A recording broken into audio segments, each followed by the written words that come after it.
दोस्तों, आखिर क्यों हम जैसा बनना चाहते हैं वैसा ना बनकर हम कुछ और ही बन जाते हैं? इसका कारण आइए जानते हैं गौतम बुद्ध से। हर किसी का अपना एक लक्ष्य होता है कि उसे जीवन में क्या करना है और क्या बनना है, लेकिन जैसा आप बनना चाहते हैं वैसा नहीं बन पाते हैं। क्या आप इसका कारण जानते हैं? दोस्तों, जीवन में हर व्यक्ति सफल बनना चाहता है, लेकिन सफल बनने के लिए आपको अच्छे विचारों को अपनाने की ज़रूरत है। गौतम बुद्ध के उपदेशों से आपके जीवन में सकारात्मक बदलाव आते हैं और इससे आपका जीवन बदल जाता है। यही कारण है कि बुद्ध के विचारों को सुखी जीवन का सूत्र कहा जाता है। दोस्तों, सफल बनने के लिए हर व्यक्ति का अपना एक लक्ष्य पहले से ही निर्धारित होता है और वह उसी के अनुरूप काम करता है। लेकिन कई बार ऐसा होता है कि आप जो बनना चाहते हैं वैसा नहीं बन पाते। कुछ लोग इसे लेकर यह मान लेते हैं कि शायद उनकी किस्मत में ही यही लिखा होगा, तो वहीं कुछ लोग अपनी किस्मत तो खराब कहने लगते हैं और कुछ लोग यह मानकर संतुष्ट हो जाते हैं कि शायद वह इसे डिज़र्व ही नहीं करते। लेकिन इसका असली कारण कुछ और ही होता है। गौतम बुद्ध की इस कहानी से जानते हैं इसका क्या कारण है। एक बार गौतम बुद्ध को एक सभा में उपदेश देना था। सभा में करीब 100 से ज़्यादा लोग उपस्थित थे और उनका इंतज़ार कर रहे थे। गौतम बुद्ध आए, लेकिन बिना कुछ कहे ही चले गए। बुद्ध का ऐसा व्यवहार देख सभी हैरान रह गए, लेकिन किसी ने उनसे कुछ कहा नहीं। अगले दिन फिर से सभा का आयोजन हुआ, लेकिन आज सभा में उपस्थित लोगों की संख्या घटकर 80 हो गई। आज भी बुद्ध ने ऐसा ही किया। वे सभा में आए, लेकिन बिना कुछ बोले ही चले गए। आज भी लोग हैरान हुए, लेकिन बुद्ध से किसी ने कुछ कहा नहीं। अगले दिन फिर से सभा का आयोजन हुआ और लोगों की संख्या घटकर अब 50 हो गई। बुद्ध फिर से सभा में आए और बिना कुछ बोले ही चले गए। आज भी बुद्ध से किसी ने कोई भी प्रश्न नहीं किया।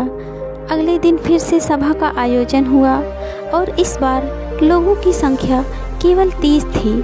आज भी बुद्ध बिना कुछ बोले मुस्कुरा कर चले गए। दोस्तों, आप लोगों को यह कहानी सुनते हुए इरिटेट हो रहे होंगे, सोच रहे होंगे कि आखिर बुद्ध को जब बोलना नहीं था तो बार बार सभा का आयोजन क्यों हो रहा है।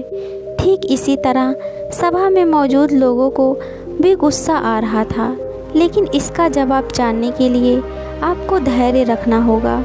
अगले दिन फिर से सभा का आयोजन और आज भी सभा में केवल 15 लोग ही उपस्थित रहे, लेकिन आज गौतम बुद्ध ने अपना स्थान ग्रहण कर लिया और उपदेश देने के लिए बैठ गए। बुद्ध ने जिन 15 लोगों को उपदेश दिए वे उनके भिक्षु बन गए और इन लोगों ने आगे चलकर बुद्ध के ज्ञान को अलग अलग दिशाओं में फैलाया।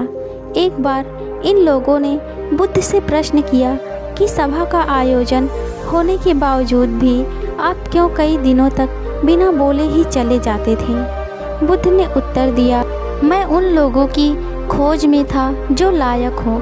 सभा के पहले दिन 100 से भी ज़्यादा लोग थे, लेकिन उनमें से ज़्यादातर लोगों को मेरे उपदेश से कुछ मतलब नहीं था। इसके बाद जो लोग अगले दिन आए उन्हें भी मेरे उपदेश से कोई मतलब ना था। वो तो केवल इसलिए आए थे क्योंकि वो देखना चाहते थे कि आखिर सभा में होता क्या है।